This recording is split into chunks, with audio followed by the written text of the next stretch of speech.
minutes. I didn't have to wait. I didn't have to wait a minute. I ran the rinse and I felt better. Stop suffering from congestion and start breathing and feeling your best again with Navage. Navage. I've had people ask me how I find relief, and I tell them Navage immediately. This thing is amazing. Navage is available at Navage.com or at Walmart, Walgreens, CVS, and Rite Aid.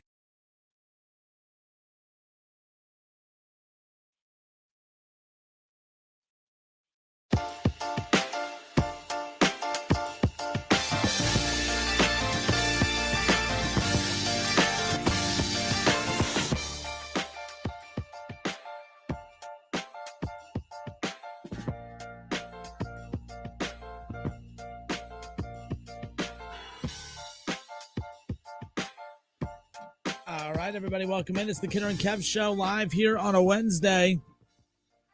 Off and rolling. I'm Justin Kinner. He's Kev Nash, Mr. Kev Nash. Welcome. What up, though? Happy Wednesday. Good Wednesday to you. Happy haircut. Yes, sir. Fresh. I haven't got a haircut in a while. I have a trip coming up. Oh, yeah, that's what it is. That's what it is. I have a lot of solo camera time coming up, too, you know. Get ready for I Hate the Bengals hour, people. No. Well, yes, it's 3 hours. Oh, Two. My bad. Two. 2.5. 2.5. Maybe. Yeah, we'll go with that. But happy Wednesday. Hope everyone's had a great day. Kev got a new haircut and a new laptop, so congratulations. Still using the old one, though. Yeah. Got a little late in the game. I'll check it out. Eventually. It's boosting up the camera for me right now, so that's all good. That's what it's being used for. So just don't get rid of the box. I got you. Resources. I got you, man. But people in the chat, they liked how we opened up the last couple shows, Monday and Tuesday. Truck updates. It's in the parking lot. The wife let me drive the truck today. Look at that. Yeah, I was. She said, I did the dishes last night and I had dinner ready for. She does kickboxing too. I mean, it's. I drove my Equinox home. I had dinner ready, hot and ready for her. When she got home from her kickboxing class, she said I was such a good boy that I could have the truck today. So you mean your wife can beat you up? Yeah, she came home. She goes, "Oh, I learned how to break an arm today." I was like, relax. I get it. Well, our buddy Ryan Drake, his son, can beat him up. Yeah, his son scares me. When he brings his son in, I always avoid eye contact. Hayden's the best, man. No. And by the way, Drake, if you're listening, I didn't mean it like that. I just mean like, I know your kid can whoop my ass. Like, that's the thing. I just don't want to you don't make eye contact and you think he thinks you're challenging him. Nothing. I mean, it's like Cat Williams. What do you do when a middle schooler's beating your ass? You just take it. Yes. You don't want to go to fight jail. Back. You can't fight back. They start kicking your ass, then you're the one that's in trouble because you swung. Why are we talking about beating up middle schoolers? Drake, I ain't gonna beat up your kid, dude. We're good. Like, no. And he's like, I know. He's like, I know you're not. Like, anyways, what is happening? Anyways, happy Wednesday. Off and rolling today. We start off each and every show, of course. Top of the hour updates. Just some stories that kind of caught my attention throughout the day. How about this one right off the bat? So, rumblings out of Washington Commanders camp that if the Commanders cannot bump the Bears off of Caleb Williams, that Washington may just take Marvin Harrison Jr. at number 2 and trade to get Justin Fields from the Bears. The Washington Buckeyes. I like how that sounds. See if Terry McLaurin. That would be interesting. Marv and Fields. I think I found my backup team in the NFL. I mean, that's kind of wild. It's kind of interesting. OH. Look, I think that is taking a receiver number 2. This is like going back to the Bengals thing. People thought I was just hating on the Bengals to hate on them. No, but the idea, like taking a wide receiver in the top 10, even if it is a Marvin Harrison Jr., even if it was a Jamar Chase. I mean, people want to say, well, the Bengals drafted Jamar Chase and look, they go to a Super Bowl. The Bengals drafted Jamar Chase and they also added, Hilton. And they also added Hendrickson, and they also, you know what I mean? Like they did a lot. It's not as if like they also had the quarterback the year before. So and another wide receiver the year before. Yeah. So it's just kind of one of those, like, I get what people are saying. I think he was the cherry on top of all the moves that they made. But if you're Washington, do you take Marvin Harrison Jr. number 2? I do not. Well, I guess it's if this is their plan. Yeah, if this is the plan that you're going to go ahead and trade for Justin Fields as well. I mean, it's not a bad plan to have. I mean, Justin Fields still be on his rookie contract. You exercise the 5th-year option and everything like that. And I'm imagining like Justin Fields isn't going to be getting like the Dak Prescott $65 million a year once he resigns, everything like that. So you'll have the quarterback, you'll have the wide receiver, you'll have Kingsbury as your offensive coordinator. You expect Dan Quinn to retool that defense to get them manageable. So I don't think this is a bad play if they're unable to get Caleb Williams. Yeah, I agree. The only thing is, it is weird to trade for a quarterback that you have to pay. Now, I don't think Fields has to be paid. What's he being paid? He's not. I mean, Baker Mayfield's about to get 40. I wouldn't give Fields 40. Picking up this option year, because this is what it is. It'll be, I want to say, like $7-8 million for the 5th-year option. It's the year after that. Like, hey, if he balls out, like, hey, man, I threw 30 touchdowns because to Marvin, all my wide receivers out here, it's time to pay me. Then, hey, man, you're just going to have to pay up. Washington was also rumored to be in on the Kirk Cousins sweepstakes, a reunification. Coming home. I don't, and to be honest, Washington has the money to spend. You know, you go get Kirk Cousins, you drop $40 million on him, and you have Kirk Cousins, and you get like I'm okay with. You have Terry McLaurin. You give Kirk Cousins, Marvin Harrison Jr., and Terry McLaurin. I'm not saying they're the Joe Burrow's Bengals, but they are an instant contender.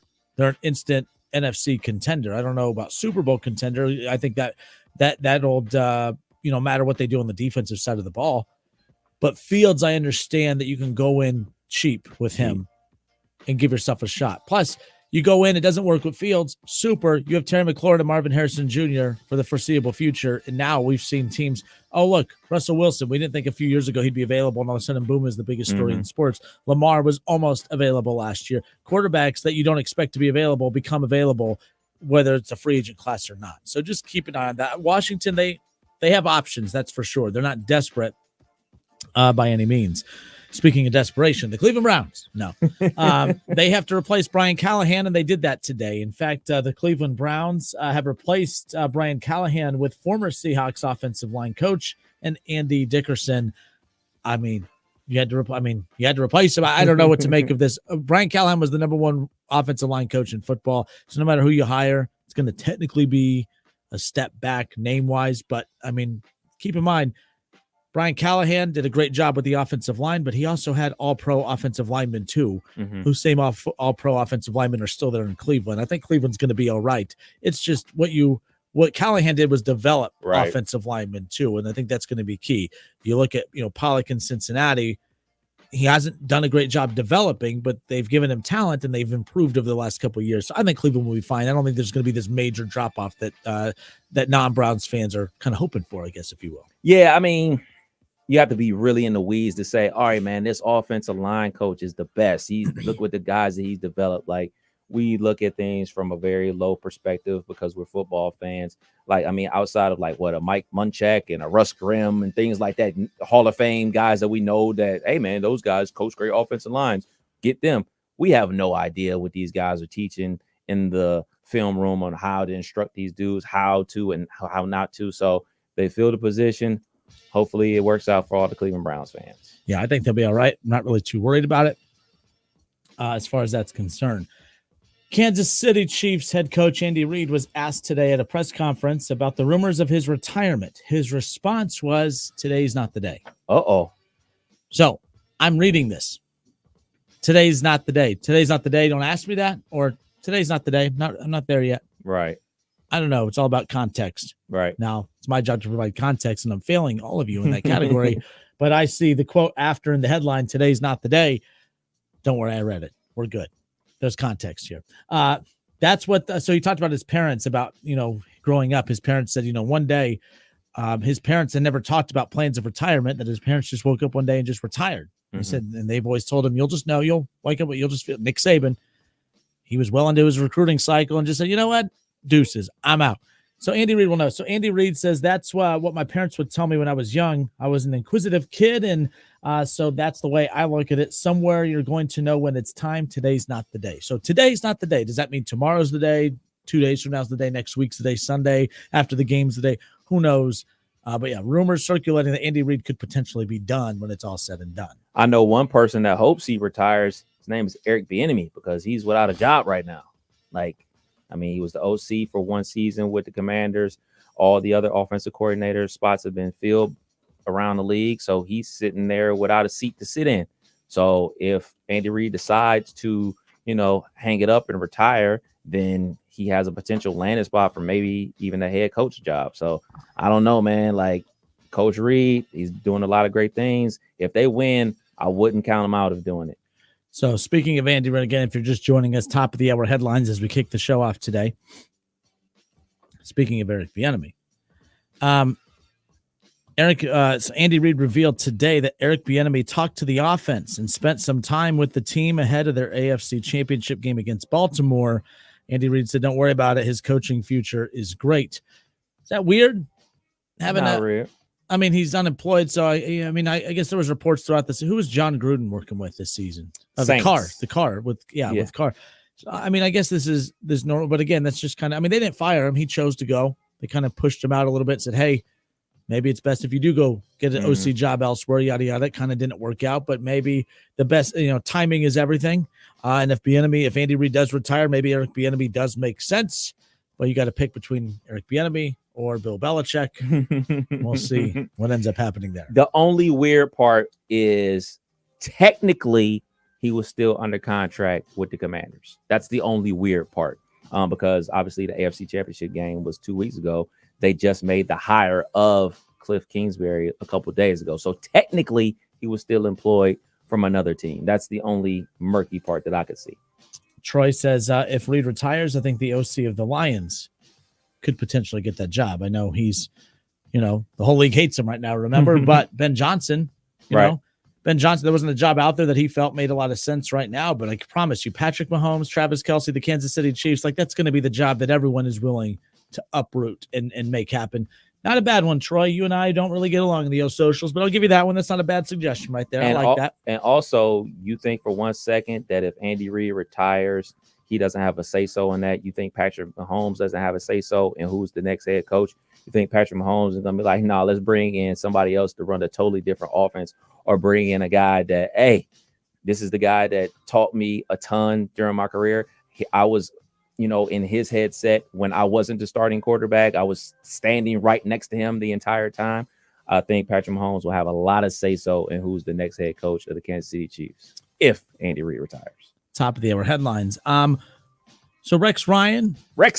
I'm a big Rex Ryan fan. His personality is very infectious. I think he's great on ESPN. And I really like him as a coach. I don't know about head coach, but he does have a personality to him. And I think that he has always provided his teams with some kind of identity, the identity being the defensive side of the ball. But I mean, they kind of take on the persona of your coach a little bit so we saw that last year, the Broncos almost made Rex Ryan their defensive coordinator, but now it sounds like the Dallas Cowboys are heavily considering making Rex Ryan their next head coach. This would be very, very interesting. I know when the Bengals DC job was open years ago, I said, hey, I'm not a Bengals fan, but I think, the Bengals need some kind of identity. Rex Ryan would provide that. When the Browns DC job was open last year, I was pressing for the Browns to get Rex Ryan. I like Rex Ryan. I think Rex Ryan with the Cowboys is a very, very interesting one. Mike McCarthy and Rex Ryan together, that would be a very unique coaching combo right there. I like Rex Ryan. I do like him in Dallas. This is a good fit. He jumps on ESPN every Monday after the games and talks about how soft teams are, how defenses are playing, how they're not aggressive enough. There's one thing for sure. A Rex Ryan's defense is going to be super aggressive and get after the quarterback. You think about all those pieces that they have on defense. He will have a field day moving those chess pieces around. If you're a Dallas Cowboys fan, this is the guy you want running your defense. Yeah, I like this idea too. I'm surprised he's been out of the league as long as he has been. I don't know if that's a his choice type of thing. I don't think he's a head coach, but I do think, but he also has the personality to where he could be a head coach in waiting type of thing too. And can you imagine him in Dallas? Him in Dallas? Ooh. Press conferences. Yes. They'd be what? Sound bites. Jerry Jones and Rex Ryan. They should get their own radio show. Get their own radio show.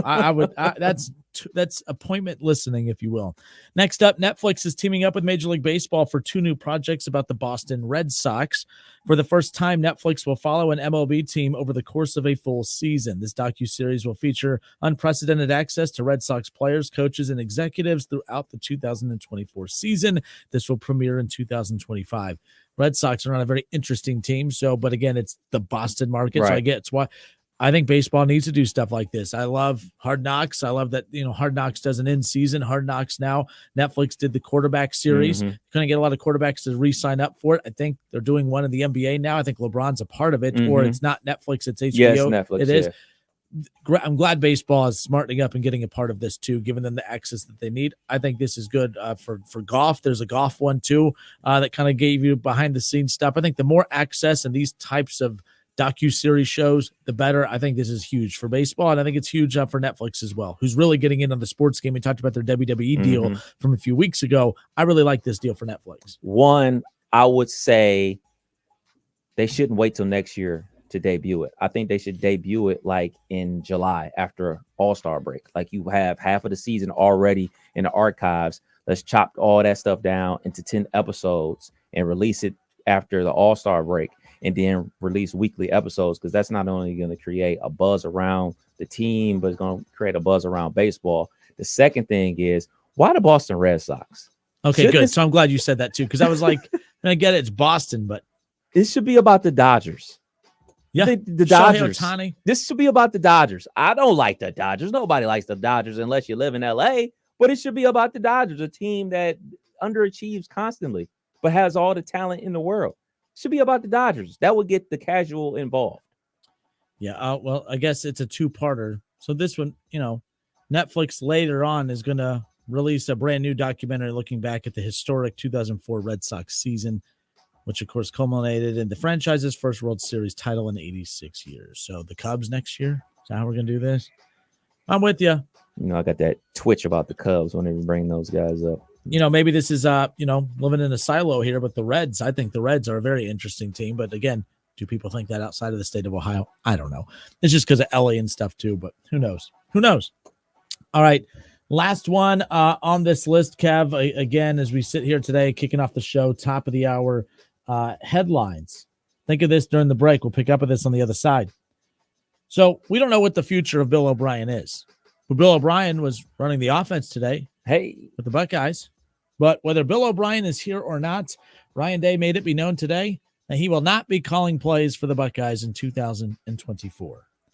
Very weird timing of making that announcement, considering you don't know what the future is with your OC position. So again, I don't mind if there was no reports of Bill O'Brien leaving, great. But with Bill O'Brien potentially leaving, I thought it was interesting to release that information. We'll talk about that when we come back. Do you guys like that or not? And we'll get into that. Let's see. Johnny Ortez, what up? I'm so fascinated to see what he has to say. Did we talk about the best college basketball team in Ohio yet? Hope all is well, Kev and Justin. Hope all is well with you as well. No, we have not talked about that team yet. Your team, the Dayton Flyers, of course. But, we got a lot of college basketball to get into. Chris Holtman kept saying he won't be the coach next year, but will he be the coach of the Buckeyes by the end of the season? Oofa. Another collapse last night. Another one is right. We'll be right back.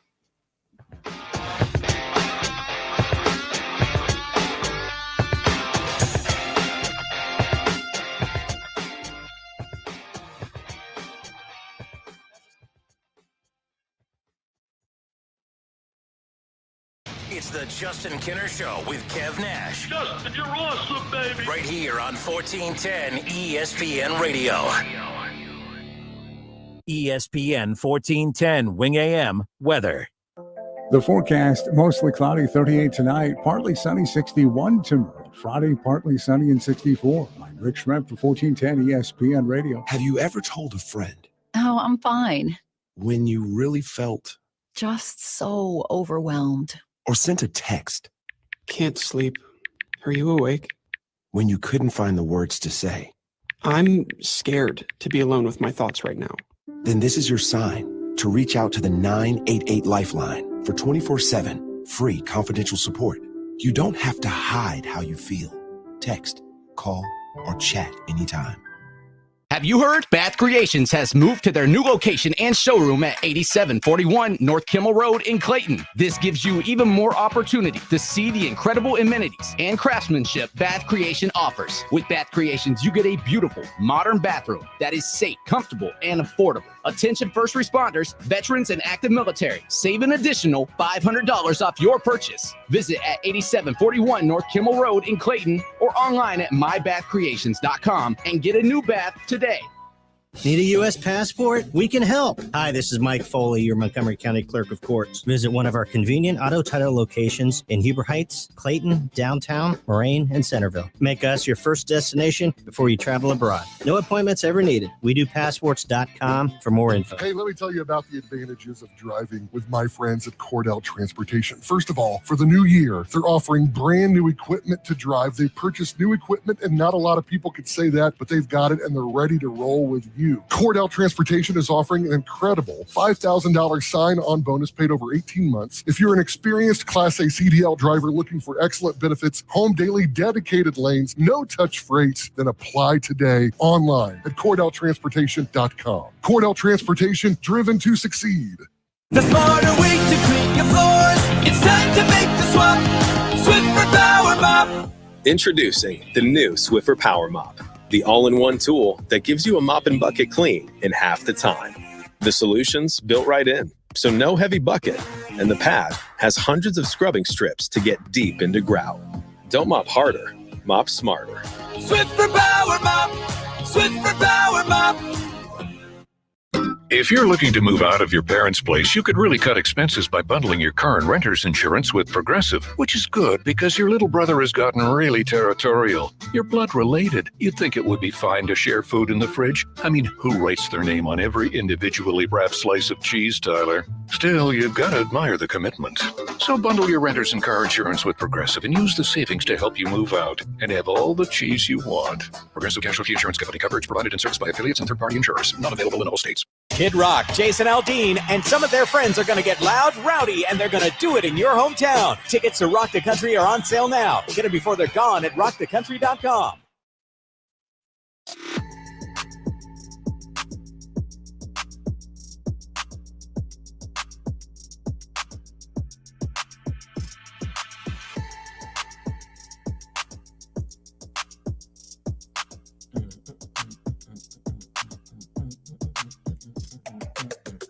Your wife's good at bowling, right? Yes, she is. I might need her to help me. What the problem? I had a very good average last year by my standards. Kev, it looks like I need to put bumpers up. It's Wednesday night. I got bowling league tonight. Really pisses me off, actually. It's all I have. Bowling's all I have. For all my fat and athletic listeners out there, you all know that's all we have, right? Bowling and sometimes church league softball. I mean, like, what are we doing here? Let me look at something. So I'm a terrible bowler, but this is your second year in this league, right? Third I've regressed. First year, about a 170 something average. Last year was about a 190. This year, 151. It's embarrassing. Now I'm pre-bowling and post-bowling a lot because I'm on the road with right stick. I was just looking that up. I don't know if that matters. You're not ring got the a bell. rhythm. Ring the bell. It's an You're excuse. not in the rhythm, man. You're That's not what in it the is. rhythm. Over under what Kinder bowls tonight. Oh, I'm feeling 200 games. I've never had. Well, I'm gonna go way under. Since you said you're at 155, dude, I'm gonna go under. Well, you know, I mean, look, it just takes one good game to erase all the bad games, right? Like that's one way of looking at it. Dayton fans coming at me saying, "Oh, I thought Dayton was a one-man team because their bench showed up last night." But they are. So if I bowl a 200 tonight, it doesn't make me a 200 bowler. It just means that I had a very good game. So last night, it's the same thing. That was a great segue. I didn't even plan that, but very happy with that. We'll get back into that. I see where my guys at, Jody and Keith Bond and Ortez. Yeah, that was for you guys. We'll get to you guys. No. But yeah, I'm feeling 200 games tonight. I'm going way under. Make well. sure you post it on the Facebook page. I'm just going to post the clips of me getting a Steve-Reich. We'll see how it goes tonight. We'll see how it goes tonight. So, Ryan Day, Ohio State's Ryan Day, announced today that he will not call plays, but he cannot confirm whether or not they even know who the hell their OC is going to be. Now, I give Bill O'Brien credit as he is weighing his options. He is still hard at work. He is at the Woody. He's taking care of his responsibilities right now. The thing is I don't think there's tension in the locker room about this. Like, coaches know the business side of this. They know how it works. So I'm not going to sit here and say that this is a big deal, but like, I do think that Bill O'Brien leaves, you need to call plays. Bill O'Brien's here, you don't need to call plays. Now, someone brought up a good point. I think it was Jody. Jody Van Winkle says Ryan must have another OC in waiting. Otherwise, he wouldn't have made that announcement. I kind of agree with that. Like, there has to be. I mean, it's Ohio State. There's plan A. There's plan B. You talk to any athletic director out there, whether it's you're talking to a basketball only school or football, whatever. They always tell you they have a book with options A, B, and C. There's always It's not, oh my gosh, what are we going to do? They have backup plans in case things fall through. A coach leaves, player, whatever. So I kind of agree with Jody on this. I mean, he seemed pretty confident in the press conference today announcing he will not be calling plays this upcoming season. You kind of scrunched your face when we talked about this earlier. Yeah, I'm not a fan of him saying that he wouldn't. I mean, no, that I retract that.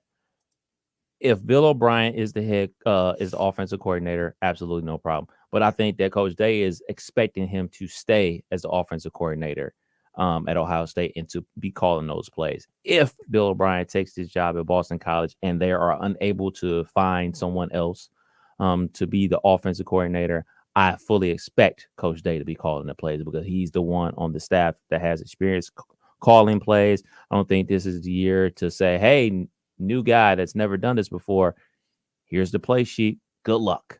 No. I want the guy with experience, the guy that's not only recruited these guys, but coached these guys in the QB room for years and years and years to be the head play caller for the Buckeyes. But I think from his statement, I think that he expects Coach O'Brien to be sticking around in Columbus. So this is the first time I've come across a report of Bill O'Brien actually interviewing for the job. Mm-hmm. So Bill O'Brien. So anyways, Ryan Day announces that, he will not be the play caller for the Buckeyes in 2024. That will be, I knew I shouldn't have eaten that before going on the air. One idiot. Excuse me. Sorry. So O'Brien is one of the top candidates for the head coaching vacancy at Boston College. Apparently he interviewed for the job along with 4 other candidates Tuesday in Atlanta. So it was yesterday. Okay. So yesterday when we were doing the show talking about, we haven't heard an update. Well, it's because there were rumblings that he was interviewing for the job. He interviewed for the job yesterday. So Ryan Day said that he had no update on O'Brien's status with Boston College, but O'Brien was in the building working for Ohio State and was a part of workouts. So there you go. Yeah, you better be there. That's where he works, right? Like you went down to Atlanta to interview for a Boston College job position, whatever. Don't know why you're interviewing in Atlanta, but that's neither here nor there. Hopefully somebody else gets the job, and Coach O'Brien has to be stuck here in Columbus. Exactly. So we'll see what ends up happening with that.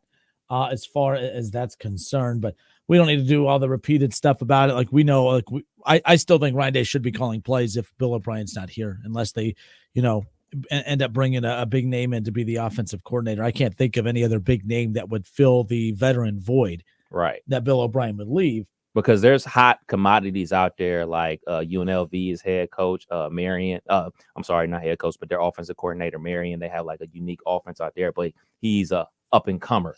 He's not like a veteran, and that's what we're looking to have as our offensive coordinator, a veteran play caller, another voice in the room. I don't think this is the time to be bringing in somebody very young to be that. It's a difference between when Urban Meyer brought in Coach Day, someone young on the come up to be the OC. Like, it's a totally difference. Another name that was floated around, Toledo's Jason Candle. Mm-hmm. Toledo had a very good offense this past year. They have a very good quarterback. In fact, when Ohio State was looking at transfer quarterbacks, I don't even remember the name of Toledo's quarterback, but his name was brought up a lot. He went to Baylor. Is that where he ended up? But they picked apart. They actually had success against Ohio State's defense. So, and that was not this year. That was last 2 years ago. But to be fair, everyone did.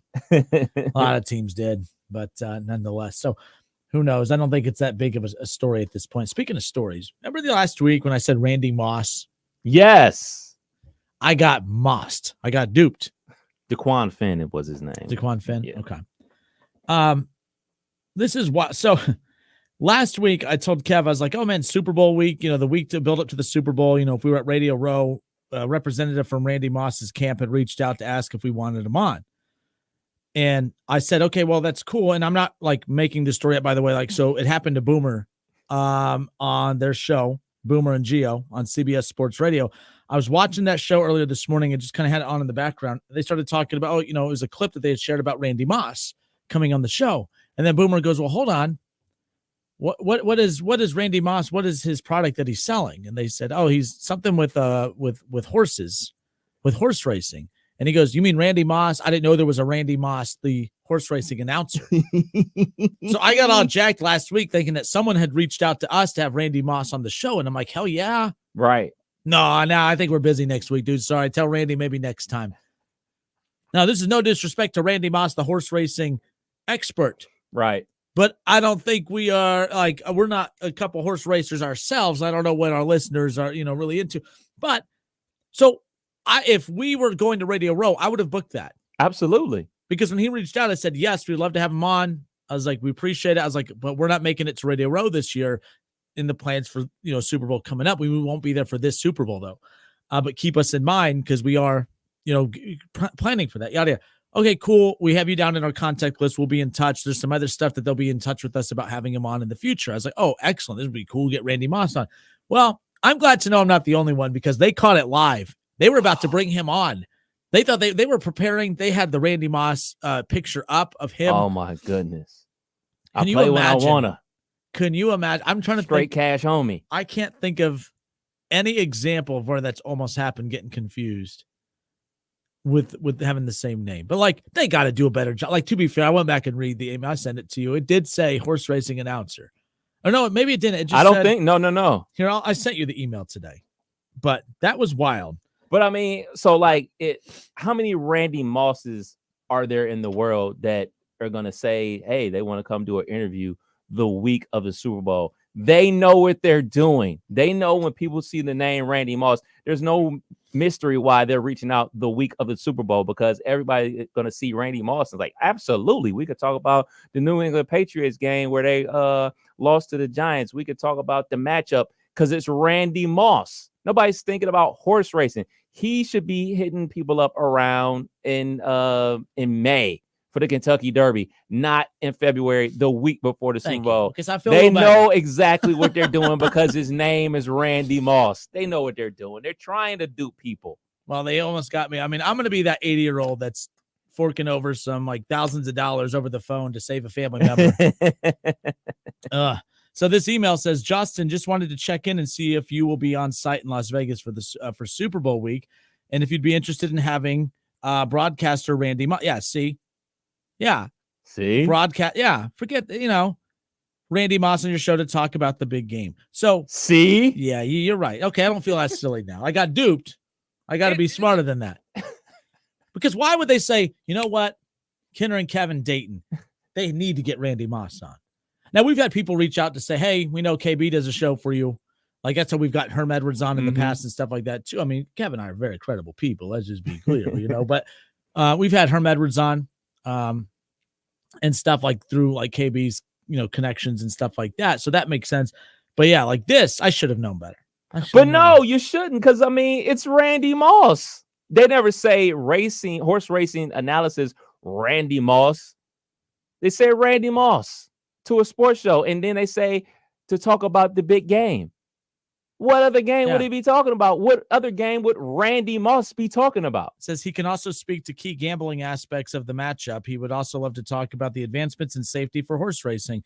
Now, the reason that wasn't a red flag to me is because, again, as I've told you guys in the past, a lot of times when you get these bigger name guests in the build up to the Super Bowl, there's an angle. It's being sponsored. So let's just say it's Barbasol. Barbasol will tell Randy Moss, hey, we're going to pay you $2 million, but your job is Super Bowl week. You're going to go up and down Radio Row, and you're just going to go hit as many shows as you can.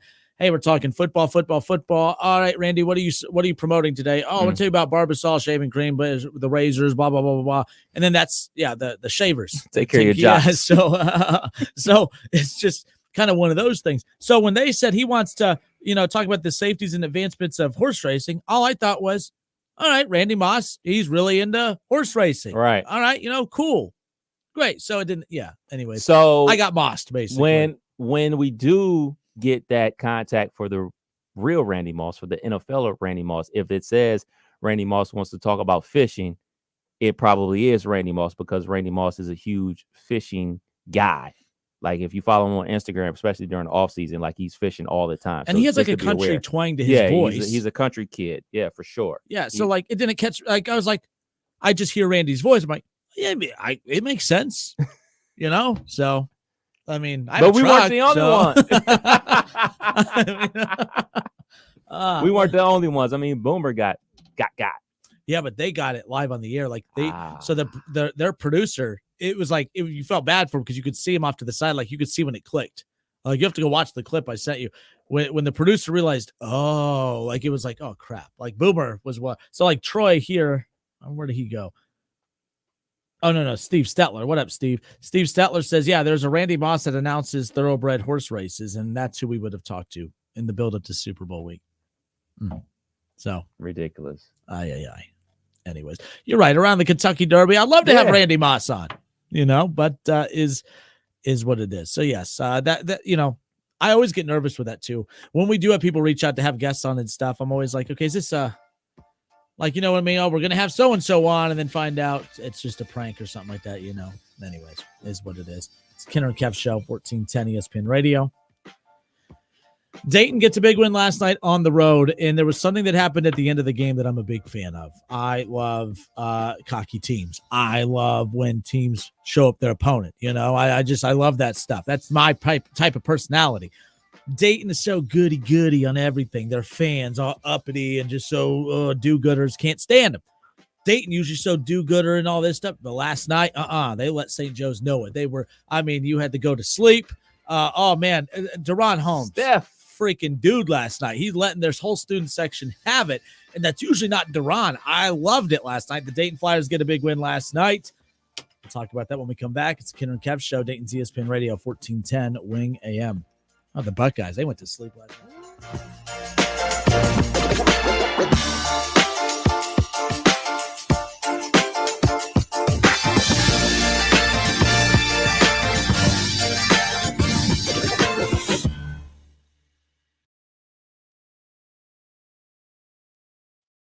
Listen, stream, watch. It's the Justin Kinner Show with Kev Nash, right here on Dayton's ESPN Radio, 1410 Wing AM.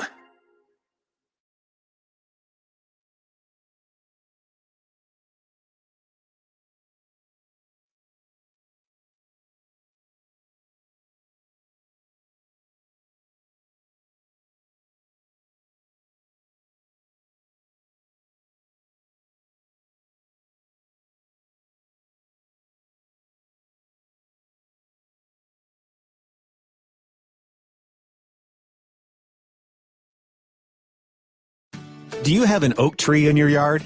The Ohio Chapter International Society of Arboriculture is committed to advancing responsible tree care practices while preventing a fungal disease called oak wilt. They remind those who own and manage oak trees the best time to prune is November to early March. To find out more, there are over 1,000 qualified tree experts in Ohio. To find an ISA-certified arborist in your area, visit treesforohio.org. That's trees4ohio.org. Chris Domine is a husband, father, an athlete, even an Ironman. But 10 years ago, Chris's kidneys were failing. The doctor said, if you don't get a kidney transplant, you are going to die. Chris received a second chance, made possible by an organ donor. Your well-being changes from loss of hope to better times ahead. What could you make possible as an organ, eye, and tissue donor? Leave behind the gift of life. Go to organdonor.gov. U.S. Department of Health and Human Services, Health Resources and Services Administration. Timmy, everybody. Great job. Next up, we have Samantha.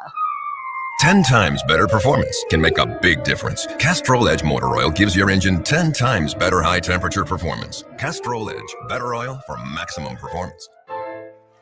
Now through March 4th, get 5 quarts of Castrol Edge or Edge High Mileage Full Synthetic and an oil filter for $36.99, only at AutoZone. Claim based on Sequence 3 H test versus API SP test limits. Hear that? The sound of water being poured on 800-degree rocks. If you were here in this sauna, you'd be so hot you wouldn't have the energy to move. But you're not here. because your self-care happens out on the road, riding your motorcycle protected by Progressive. Besides, after a long ride, a helmet sweat is way more satisfying. So if you ride, switch to Progressive, America's #1 motorcycle insurer, without even breaking a sweat. Progressive Casualty Insurance Company and affiliates, not available in all states. COVID-19 has cast a spotlight on the stark inequalities that drive poverty. The poorest communities in the U.S. and around the world are suffering the most. Oxfam believes we can put systems in place to protect health and livelihoods in the future if we work together with dignity and compassion. Learn how you can help offer safety to the most vulnerable and fight for a more resilient future at oxfamamerica.org. Sponsored by Oxfam America. Strong enough for a Mastiff, gentle enough for a Chihuahua. Invisible Fence brand is more than a fence with hands-on training and exclusive solutions to give your pet more room to run. Learn more at invisiblefence.com.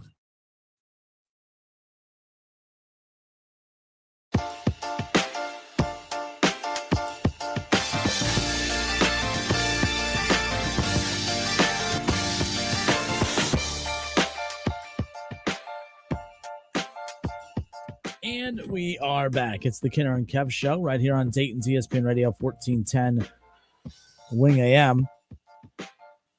Want to talk about the college basketball team in the state of Ohio? Let's do it.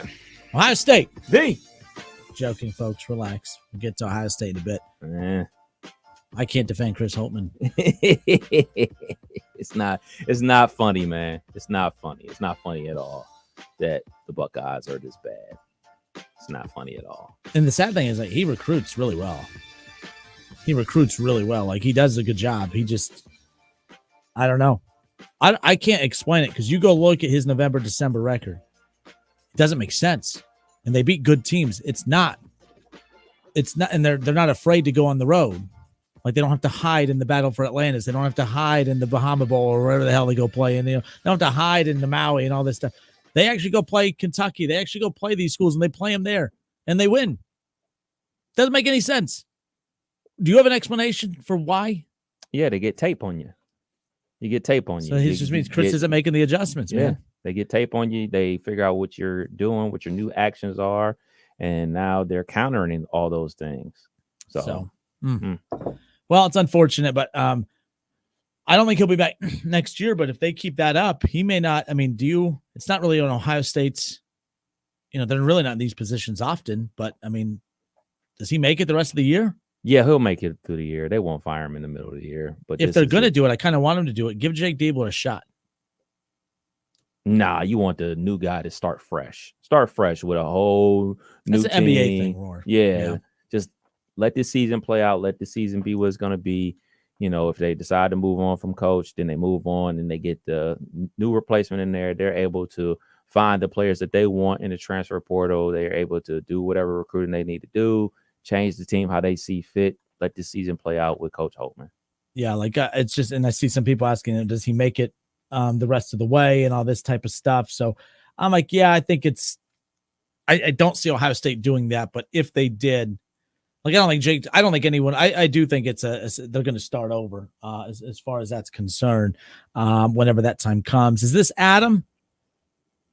Hey, guys. How you doing? Thanks for taking my call. Yeah, man, you're on live. What you got for us?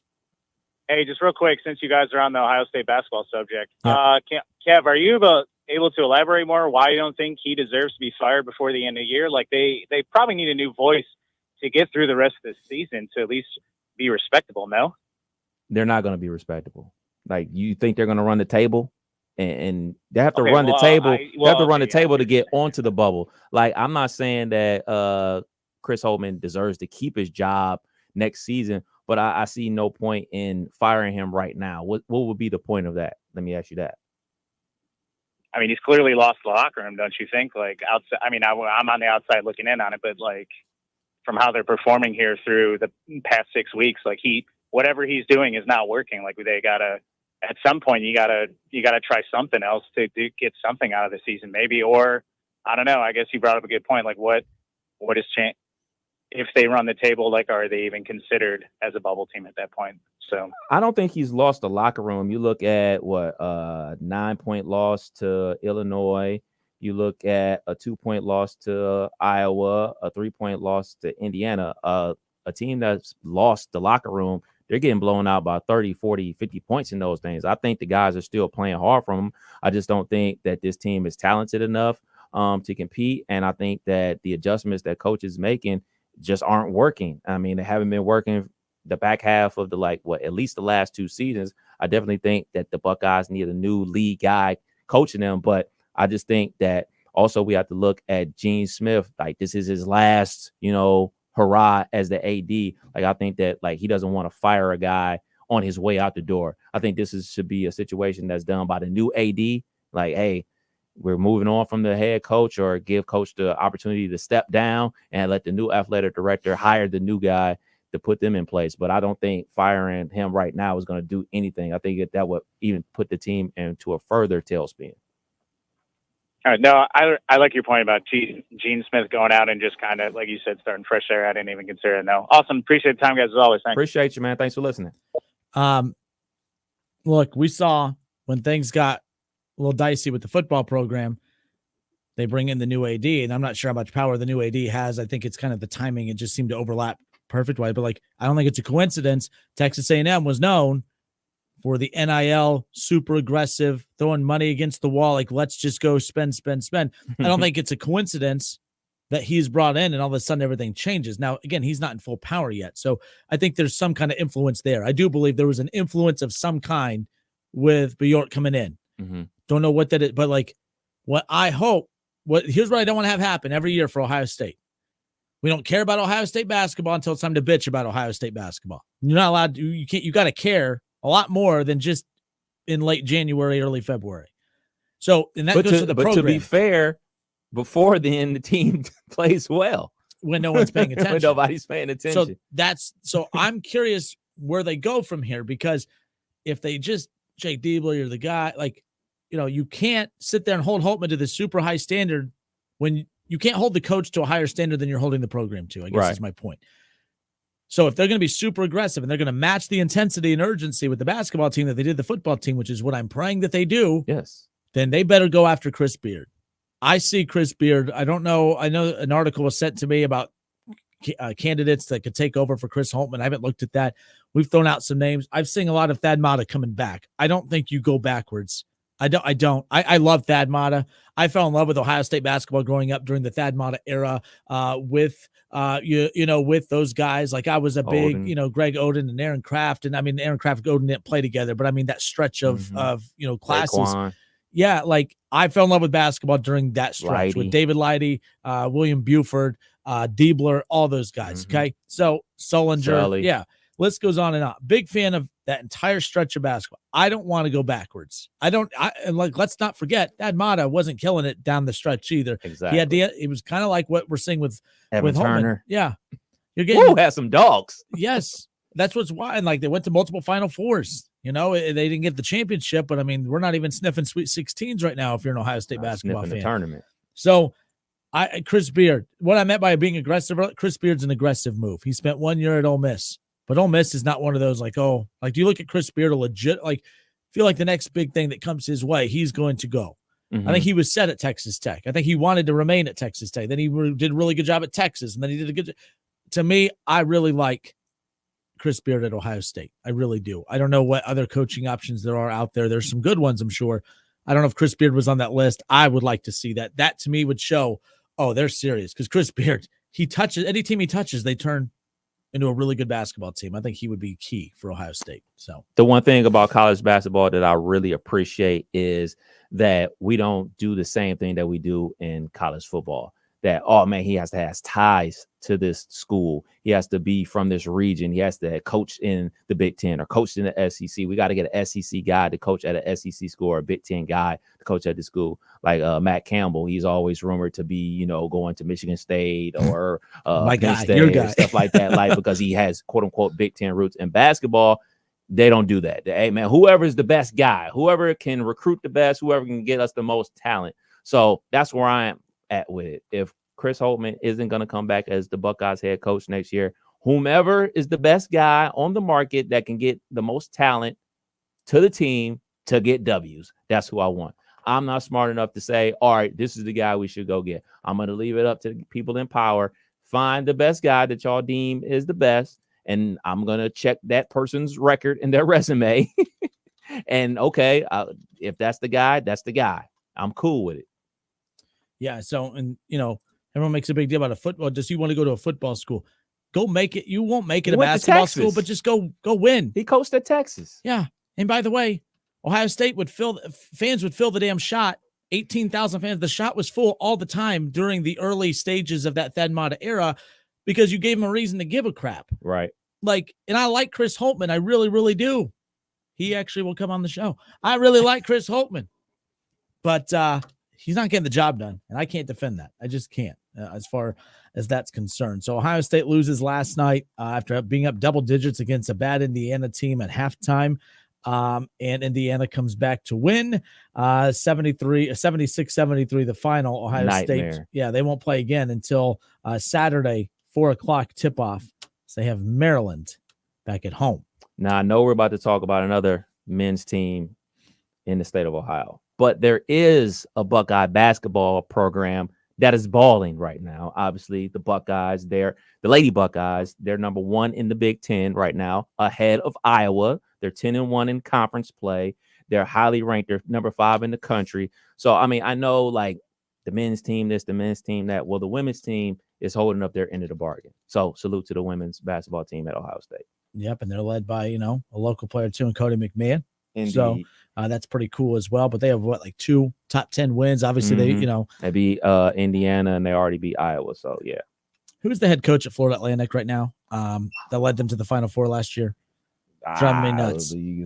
Either way, someone threw that. Jody threw that. Adam. He messaged that into the show saying that he'd be a good candidate as well. Look, it's Ohio State. Every young coach out there that's an up-and-comer makes a lot of sense. Chris Beard's not a young up-and-coming coach. He's an established coach, and I think Ohio State over Ole Miss makes still a lot of sense to me as far as that's concerned. Dusty May. Okay, cool.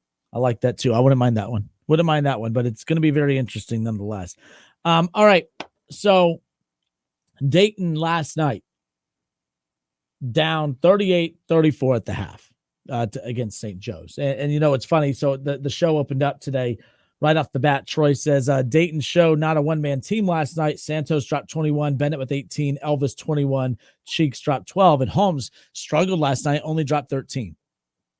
And for one, you got to win games like that when your star doesn't have his best night. And Holmes doesn't have many of those nights. And my thing is, and I'm not here to take it away. I'm about to talk about it in a minute. They were crap in that first half, and they put 90 points up. They just routed them in the second half. There was no looking back. Elvis had a big game, obviously. Bennett was huge. Santos, led the night, obviously, along with Elvis, 21 points, just continue to drop them. But Santos isn't giving you 21, and Elvis isn't giving you 21 every night. Bennett's not giving you 18 every night. Cheeks, that's about a typical game for him. He's going to hit some big shots. He's going to turn the ball over from time to time. He's got a lot of up and down play, but he could score. There's potential outside of just Deron Holmes. But let's get one thing clear. It's Deron Holmes, and that's about it. These guys aren't doing this every single night, but these guys are really good too. You don't win as amount of games that they have. You're not the number 18, 16 team in the country if it's just Deron Holmes and a bunch of scrubs.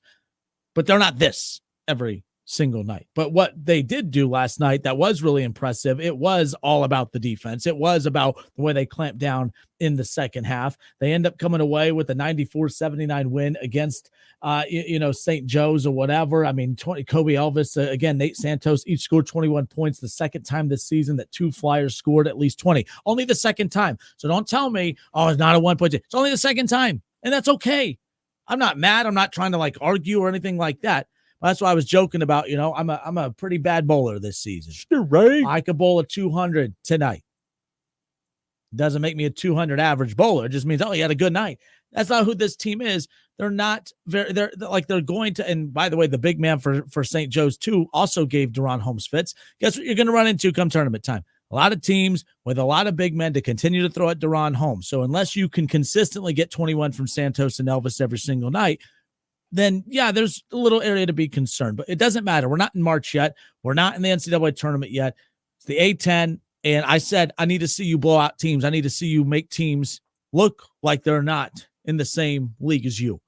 They did that. They've done that quite a few times as of late, ever since I said they're not doing that. I wasn't wrong because they weren't doing that. Now they're doing that. I'm helping the team. I should be coach of the year. I'm coach of the year as far as that's concerned. No, but no, that's the type of win that you look back on and say like that's a glue win that keeps the season. The season wasn't going anywhere, but you lose that game and you lose a little momentum and all this. And you got VCU coming up around the corner. Now Dayton, they're feeling themselves. They're cocky. They have a good, they have a good energy to them. I think it was it Elvis, guys, help me out, who hit the shot as the time or the shot clock was expiring basically as the game ended, and Deron Holmes is just looking over at the student section and he's doing the go to sleep and they're cocking off. He hits the 3 and then they're just giving it to the student section even more, and then the boos are just raining in on him, and the more they boo and the more names they call, the brighter the smiles. I love that. I love, just ignore him. No, these players aren't ignoring him. If anything, more times than not, it's either going to fuel you or destroy you. Last night it fueled them. They're, of course, going to get every insult thrown their way from every student section out there, right? And, that can crumble you on the road, which is why their AD hides them at home so much. But they rose to the occasion last night. That was a big win. That was a huge win, actually. And it had nothing to do with who they played. It's the environment in which they played in, how bad they played in the first half. Deron did not play well. And to everyone's point in the comment section, yes, Santos, Elvis, everyone rose up and they stepped up and made plays when their best player couldn't. That's signs of a very, very good team. But you're not getting 21 tonight from Elvis or Santos. Let's just be clear. For me, the biggest takeaway from the game was I haven't watched the St. Joe's game since Jameer Nelson and Delonte West were killing it in the backcourt together. I forgot that they basically played in a high school gym. That's the biggest takeaway from the game for me. And I was thinking I can't remember who it was. I had a fast break dunk. The thing that flashed through my mind was, remember when Paul George was playing on the Olympic qualifying team and the stanchion was right there and he broke his leg? That's how close the fans are to being underneath the basket. It looks like they're playing at Dunbar. That's how close and how packed in it is. That's how packed in it was. So, I'm sure at other arenas that they play in, the fans are loud and rowdy and stuff like that. And you can hear stuff, but probably nothing like they were hearing last night. They could touch the players if they decided to. So the environment was crazy. And you said something that I totally disagree with. Last night was their worst first half. No, what game was that? Was it the Richmond game when they only scored 15 points? Richmond? Oh, when they scored crap. Yeah. When they scored 15. Yeah. By far. A lot of bad first halves. Work on that, dud. Come on. But that second half was lights out because as I'm watching that game and then I'm looking at Ohio State crumble away on my iPad because that game, thank goodness, was on the Peacock network. I wasn't able to watch that full game. At least I was happy on one end of the screen. I was happy on my TV, mad on my iPad as I watched the Buckeyes crumble again. Again. The only thing that made the Buckeye game last night good was Robbie Hummel. I love him on doing color for games. I don't even know who did the play. Collinsworth's son did it. Oh, I thought I was going to say, oh, yeah, okay. People crap on him, but it is eerie how similar their voices are. It is weird. All he needs to do is just roll his chair into the shot. Just do it. Come on. But Hummel's really good. I was, any game he's on, met him a few times. He does the TBT coverage. I don't think he's with ESPN anymore. Obviously, he's on the NBC and all that stuff. But nonetheless, good win for Dayton. It's not that they needed that. It's not but it was that they needed that type of comeback win and to show, okay, Deron's that because I felt, man, Deron has that type of game. They don't have a shot. Well, last night I was wrong. All right. Last night I was wrong. But you don't want to make a habit. To be fair, though, that's not a Dayton thing. That's the sensitivity on their end, because there's a lot of teams that if your best player doesn't play well, no one's hating. It's just common sense. Hey, your best player doesn't play well, your chances of winning are going to go in the toilet. Right. All right. So the thing is, I wasn't hating. That's just the reality of it. It is Deron Holmes. I've seen them play some horrible halves where he's the only one that looks like he's ever picked up a basketball before. That happens pretty regularly.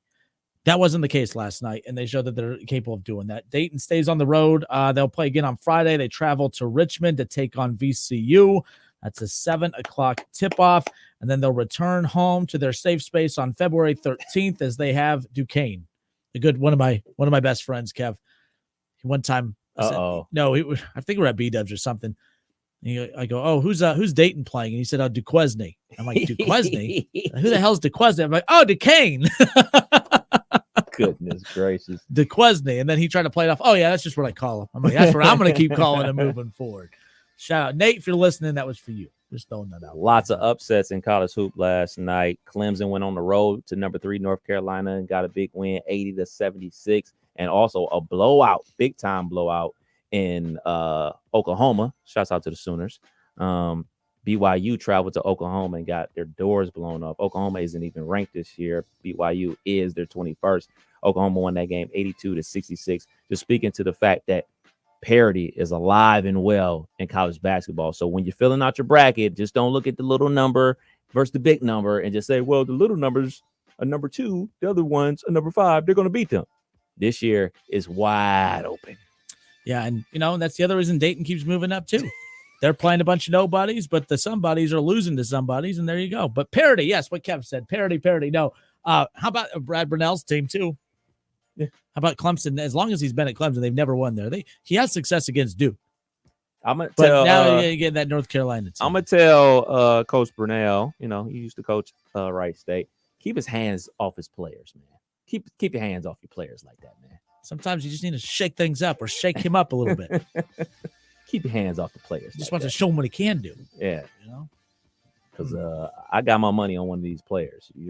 He's a big dude, though. Yeah, no doubt. Not bigger than he can take a punch. Not bigger than PJ Hill, who is standing at 6'10", 240 pounds. Well, maybe if he was tougher, they'd win more of those games.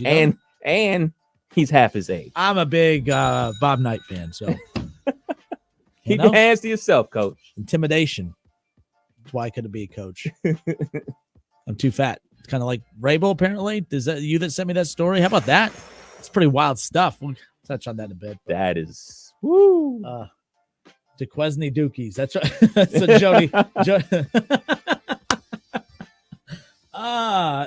Shaw said Izzo has never been punched.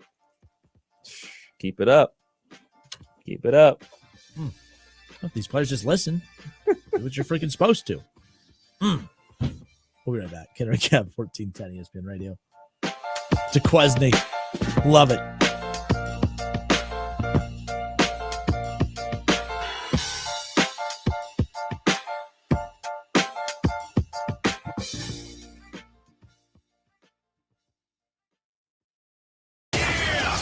It's the Justin Kinner Show with Kev Nash on 1410 ESPN Radio. We all hear the radio ads about the IRS. They tell you to be afraid, to be scared, and they try to frighten you into calling. I'm not here to do that. Tax Relief Advocates is different. TRA is here to tell you that if you owe money to the IRS, whether it's $5,000, $50,000, or $500,000, we have a solution. It doesn't matter if you're sitting in your car, at work, or with your kids. No matter where you are, call now. 800-575-6759. Don't lose hope. TRA can eliminate or reduce what you owe to the IRS. There is zero risk to you. If we can't reduce your tax debt, then you pay nothing. Our passion is taxes and helping individuals fix their IRS problems. We have a 5-star rating on Google and Yelp and an A+ with the Better Business Bureau. You don't need to be afraid of the IRS any longer. End your tax nightmare today by visiting us online at TRA.com or call 800-575-6759. That's 800-575-6759. Tax Relief Advocates. Real solutions for real people. Hi, I'm Henry Winkler. My eyes are very important to me. My eyes connect me with things I love. I loved my late father-in-law dearly. He always lit up a room, but his vision dimmed with age. He had age-related macular degeneration, or AMD. And since partnering with Apellis, I've learned there's an advanced form of the disease called geographic atrophy, or GA. His struggle with vision loss made me want to help others know about GA's warning signs. For some, straight lines seem wavy, like when looking at a door frame. For others, blurry or missing spots can make it hard to read or see loved ones' faces. Many have trouble seeing in low light, making driving at night difficult. GA gets worse over time and cannot be reversed. If you've been diagnosed with AMD and notice vision changes, don't wait. Talk to your eye doctor about GA today. Learn more at GAWon'tWait.com. That's GAWon'tWait.com. I grew up hearing that women are bad with money. But like many of you, I spent years paying bills, managing checking accounts, and taking care of my family. So turns out women are pretty good with money after all. And now I'm taking control of my financial future by saving for retirement. It's never too late to start, and there's a great website to help you. Check out WeSaySaveIt.org and jumpstart your retirement savings on your budget and your timeline. That's WeSaySaveIt.org. Brought to you by AARP and the Ad Council. Your gas light's on. We need to fill up. Gas around here is too expensive. Don't drive all over searching for the lowest prices. Just download the free Upside app and get cash back for every gallon of gas you buy. I've already made around $200. You can make that kind of cash back just for buying gas? I'm stopping now to download Upside and fill up my tank. Download the free Upside app to earn real cash back every time you buy gas. Cash out anytime to your bank account, PayPal, or e-gift card. Download the free Upside app now and use promo code GIFT for an extra 25 cents per gallon cash back on your first fill up. That's promo code GIFT. Free battery testing, free battery charging, and replacement batteries that fit your needs. That's what makes AutoZone America's #1 battery destination. Get in the zone. AutoZone. Coming to you live from the Superbook Sports Studios in Kettering. You're listening to Dayton's ESPN Radio, 1410 Wing AM.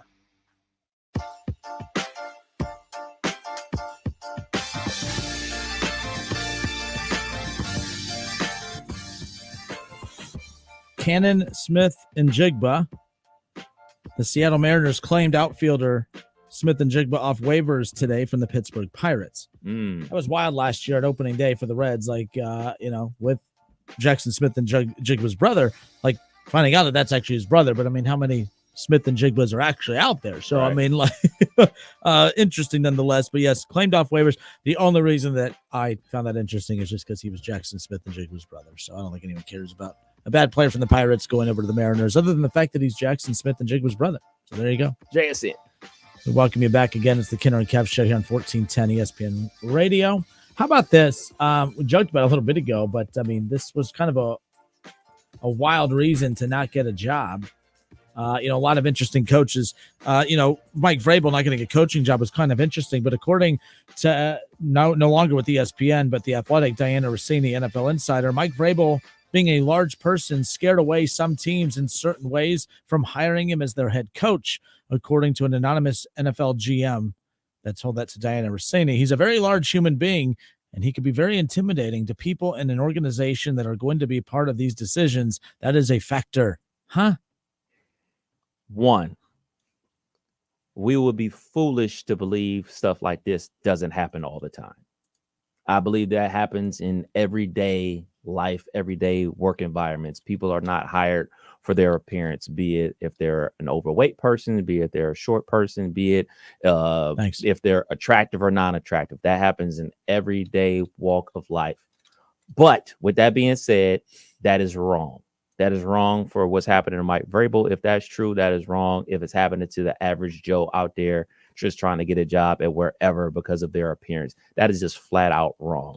Like I said before, we would be foolish to believe that it doesn't happen because we all know it does, but this is just wrong, man. And guess what? The teams that didn't even interview him or refuse to hire him for that, I hope you lose every single game because that's just wrong. So for me, I've been saying this for a while. Well, for one, you're right. That's ridiculous. But at the same time, it's professional sports and it's a freaking football. It's professional football. You're dealing with giants and overweight, just big humans to begin with. Not only overweight, but they're just gigantic humans. Yeah. I want to, maybe there's something to that. And you're right, by the way, it happens all the time. Mm-hmm. Why I got hired is beyond me. But short, fat, whatever. Our brother. Yeah, yes, unbelievable. Here's why I think he didn't get it. I think he's very overrated. I'm not a Mike Vrabel guy. Overrated? I do. He's 54-45 as a head coach. He had 2 back-to-back losing seasons, and I was trying to figure out why him heading in to the offseason after being fired by the Titans, everyone was like, oh, he's going to be the first coach taken off the board. He wasn't even taken off the board at all. I have a hard time believing that it's because of his giant stature. It's the NFL. You deal with giants and big athletes all the time. But I get it. You're going in for interviews with smaller front office personnel. Maybe that had something to do with it. I'm not going to, she's saying, and I like Diana Rossini. She's not a shock jock type person that's just putting stuff out there to put it out there. I actually hated when she left ESPN. I really liked her, but I don't know. I truly believe he's just kind of overrated. I don't think that teams look at him in the light that the media has kind of propped him up to be. We value him because of him being a former Buckeye. But Kev, if he wasn't a former Buckeye, I don't know if any of us are looking at him in the same light. Maybe I'm wrong or all that. But and again, this had to be like a back and forth, a debate. But Mike Vrabel is an elite NFL football coach because why? I believe that I won't say elite, but I think he's a good NFL head coach. I mean, you look at the back-to-back seasons with the Titans where they had top-tier offenses in the league, and they went to the AFC Championship. I believe it was in 21, and they were the number one seed. That back-to-back season with the 11-5. Were they the one seed back-to-back years? Because the year that they were the one seed, the Bengals knocked them out. So that would have been. Yeah, I think it was back-to-back years. They would have. So they were the ones. Seed. Okay. I think. I could be wrong. But I know in 20 they were 11-5, and then the year after that they were 12-5. So maybe they were the one seed, the 21 season. I think that was. I think you're right. And they had offenses that were up there with Patrick Mahomes, his Chiefs team. The year that they were 9-7, I'm looking at it right now. They lost in the AFC Championship game to the Chiefs. So like that 3-year run where they're so his first year 9-7, second year 9-7, they made it to the AFC Championship game. The following season 11-5, they lost in the divisional round to the Baltimore Ravens, and then that 12-5 year, the year they were the number one seed, they lost to, like you said, the Bengals in the divisional round. Yeah. So and then these last two seasons 7-10, and then 6-11. For me, I'm just looking at it as, what other coaches around the league are former players, head coach wise? With Campbell, Antonio Pierce. Okay, yep. Campbell, Antonio Pierce. Trying to think of anybody else that was a former player, like a semi-recent one. I would have to. I mean, hold on, let me pull because this out. I'm not gonna argue about or debate about like if he's a. Harbaugh technically. Yeah, that's fair. About what him about being Tomlin? No, he never played in the league. Texans coach, D'Amico Ryans. But I mean, he's a bigger dude, yes. Yeah. But I mean, but then again, I'm a fan of a team that hired Freddie Kitchen. So I mean, let's just be real. Because I mean, the if he's a good coach or not a good coach or overrated, that's just a matter of opinion. We can all differ about that. What I'm trying to get to the root cause of why a bigger guy is looked at as being intimidating. Is it because you want to hang on to your job because you're a pencil pusher, you're a suit and tie type of guy, you want to hang on to the power that you possess in the room with the owner and everything like that? You're scared that this bigger guy is going to intimidate you out of your top spot that you have? Is that something that's going on? Because like you just said, the Matt Campbells, the Antonio Pierce, the D'Amico Ryans, okay, all those guys obviously used to play in the league. They're bigger dudes, but man, I would imagine that this guy will get an opportunity. Not maybe he doesn't get a job as a head coach again, but like he's not on any staff at all. I just find that weird. It's a Kinner and Kev show here on 1410 ESPN Radio. But yeah, that was one of the stranger reports that definitely caught our attention. Dude, I was fuming about that. I'm not mad that he doesn't have a head coaching job. I was mad that like, hey man, these guys are scared of him because he's bigger than them. Like, what? That is garbage. Afraid to fire him or what? Like, he might be mad. Coach, we're gonna have to let you go. What? Never mind. I mean, it wouldn't make sense. I mean, a lot of these hires are like tinier dudes. I mean, look at Mike McDaniels over at with the Dolphins. I think it'd only take one person to fire him. So you can have a security guard, escort me out. No, I think we're good, dude. So do you think Vrabel and or Eric Bieniemy will be on coaching staffs this upcoming season, or they'll be watching football just like me and you? I think that who needs, the cycle is kind of already through. I thought for a bit that Vrabel would be like what would he be considered? An offensive coordinator, defense? Like what's his DC or linebackers coach? So like I thought the Packers, who ended up getting Halfley, I actually was like keeping an eye on the Packers with him for a bit, but Halfley's there now. I mean, the Cowboys, could Vrabel be? I mean, I wouldn't rule out the Cowboys. I like Rex Ryan going to the Cowboys. They interviewed him, and maybe they do like Vrabel, but Vrabel probably isn't put to bed the idea of being a head coach. Mm-hmm. But they might, if he can't, if they've exhausted all options of being a head coach, there's no more head coaching vacancies out there, right? Everyone's been filled. Yeah. So he's not going to be a head coach. And now the second wave is, okay, a lot of teams, well, we don't have any shot at getting Vrabel. But now, well, Vrabel's still out there. Do we kick the tires on it? What do we do? So I don't know. I think that the Cowboys with Vrabel makes sense. If they are getting kind of impatient with McCarthy, I think Vrabel could be one of those like perfect come in, establish the defense again, or just keep the defensive train rolling and kind of be the head coach in waiting. I keep saying that with the Cowboys because every year, no matter how good a job McCarthy does, he's always on the hot seat. So I don't know. I could see Vrabel ending up there. I do know this. It's a pipe dream to think that he's the Ohio State Buckeyes' next head football coach. I don't care if Ryan Day craps the bed with all this talent next year. I think it's laughable. College football is getting younger. They're going younger, and they're going offensive-minded guys. Like, I just have a hard time believing that Vrabel would be the Buckeyes' next coach. Not just that. Maybe they do want him. I don't think you've said it 100 times. Vrabel ain't going to go to that kind of grind, dude. That's ridiculous, man. Like, I don't know. 2 weeks ago, whatever I said 2 weeks ago, plug it in right here. I'll give you the Cliff Notes version. Yep. NFL head coaches are not built for that headache of NIL and kissing butt of a 17, 18-year-old. They're not built for it. This is not. They tell a grown-up adult, hey, man, X, Y, and Z. Grown-up does X, Y, and Z. That's what they expect. They're not going to be kissing butt of a 17-year-old and meeting with collectives to make sure somebody gets paid before they actually even accomplish anything on campus. Not only kissing the butt of a 17, 18-year-old, also kissing the butt of the parents of the 17 and 18-year-old. Vrabel look like that type of guy to you? Because he sure don't look like that type of guy to me. No, and he's fat.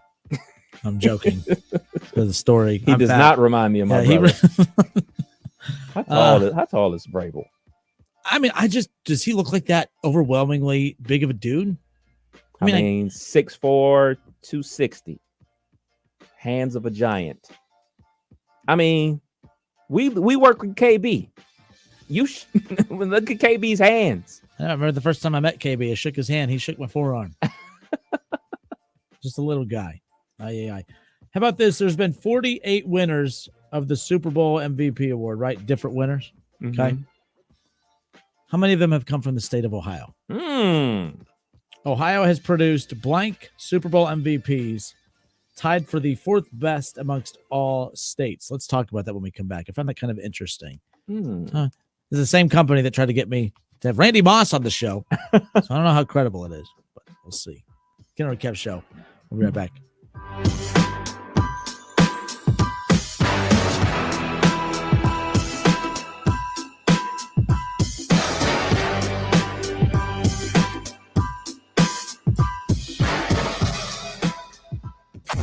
It's the Justin Kinner Show with Kev Nash on 1410 ESPN Radio. ESPN 1410 Wing AM weather. The forecast, mostly cloudy, 38 tonight, partly sunny, 61 tomorrow. Friday, partly sunny and 64. I'm Rick Schrempf for 1410 ESPN Radio.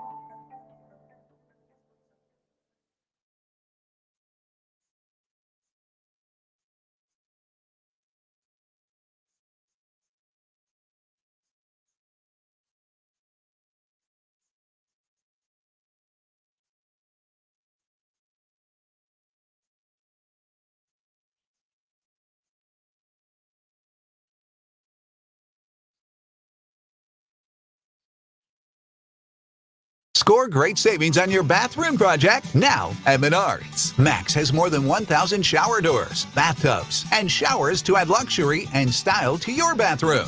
Right now, get a Max Hannah White Corner Shower Kit with a brush nickel door for just $13.99. Check out this and other great deals going on now during Menards Super Sale. Prices good through February 11th. Save big money at Menards.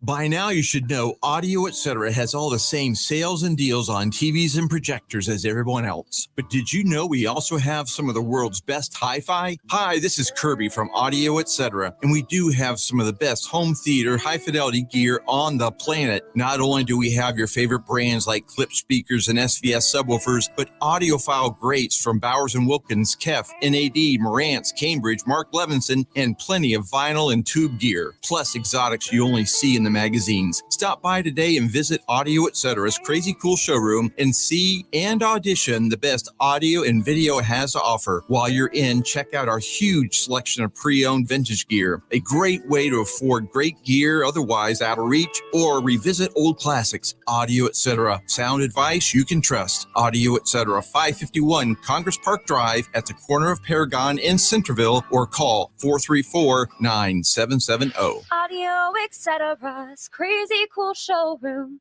Did you know that if your tires are under or overinflated, your gas mileage and tire life can be grossly affected? That can cost you money. Don't waste your money. Make sure your air pressure is correct. Contact us at Carroll Works Tire or visit us online today.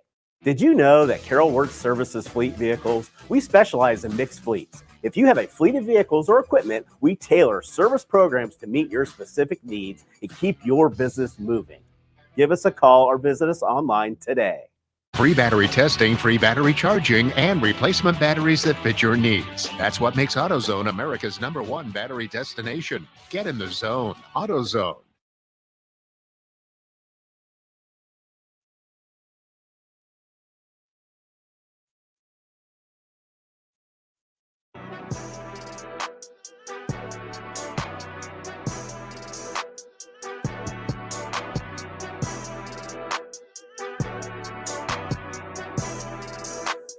Justin Kinner, Kev Nash, back with you here on 1410 ESPN Radio, live on the Justin Kinner Show Facebook page, live on ESPN Dayton's YouTube channel. We got some changes coming to the station that I'm excited to announce here within the next month. A new partnership, different way to take in the show. Nice. It's going to give us a much bigger reach. Bengals fans might be getting a little bit more taste of old Kinner over here, but, it's fine. Kev's here to balance it out. The Steelers fan, Right. That's what always cracks me up. I do laugh at how many times you and I could say the same thing. Great point, Kev. You're just hating Kinner. But we both said, what? Okay, you know what? It's fine. It's fine. But so I got this from, again, Bet Collective. Sent this out.